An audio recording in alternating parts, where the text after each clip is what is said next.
వనపర్తి జిల్లా కేంద్రంలోని పానగల్ రోడ్లో ఇళ్లు కోల్పోయిన రోడ్డు విస్తరణ బాధితులకు తగిన న్యాయం చేసి ఎమ్మెల్యే మేఘారెడ్డి హామీ ఇచ్చారు. మంగళవారం మార్నింగ్ వాక్లో భాగంగా మున్సిపల్, మంగళవారం ఆర్ఎండ్బీ శాఖల అధికారులతో కలిసి స్థానిక పరిస్థితులపై అధ్యయనం చేశారు.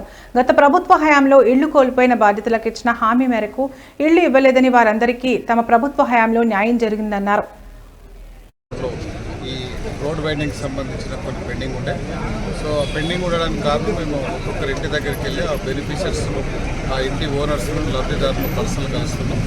సో వాళ్ళు అందరూ క్లారిటీగా ఉన్నారు, చేసుకోండి, మాకేం ఇబ్బంది లేదు. కాకపోతే అప్పుడున్న ప్రభుత్వం, అప్పుడున్న నాయకులు వాళ్ళు మాట ఇచ్చి మాట తప్పారు. కాబట్టి కొంతమందికి పెద్ద మనుషులు ఉంటారు, వాళ్ళకి కింద గ్రౌండ్ ఫ్లోర్ లేకుండా 4వ ఫ్లోర్ 5వ ఫ్లోర్ ఇచ్చినారు. అట్లాంటి సమస్యలు కొన్ని ఉన్నాయి. కొంతమందికి ఇట్లా అన్నదమ్ములు 2-3 ఉంటే వాళ్ళకు కూడా ఒక్కరికి ఇచ్చినారు, మిగతా 2 బ్యాలెన్స్ అడుగుతూ ఉన్నారు. కొంతమందికి మీరు డబల్ బెడ్రూమ్ వద్దు, మాకు ఇందిరమ్మ ఇల్లు ఏంటి, ప్లాట్ ఉందని అడుగుతున్నారు. కొంతమంది ప్లాటే లేదు, ప్లాట్ ఇల్లు కొంతమంది అడుగుతున్నారు.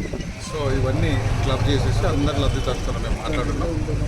వాళ్ళ కోరిక మేరకు వాళ్ళకి ఎట్లా కావాలో అవన్నీ ఇచ్చేసి త్వరలోనే 4-5 రోజులలో మనకు ఆ ప్రొసీడింగ్స్, ఆ పేపర్స్ ఇచ్చేసి వాళ్ళకి ఏం కూడా ఇచ్చేసి ఇమీడియట్గా రోడ్ వైండింగ్ ప్లాన్ చేస్తాం. సో వనపర్తి పట్టణంలో దాదాపు 1,20,000 పాపులేషన్ ఉంది. అందరూ రోడ్ వైండింగ్లో మనందరూ సహకరించి రోడ్ వైండింగ్ సహకరించాలని అందరూ రిక్వెస్ట్ చేసినాం.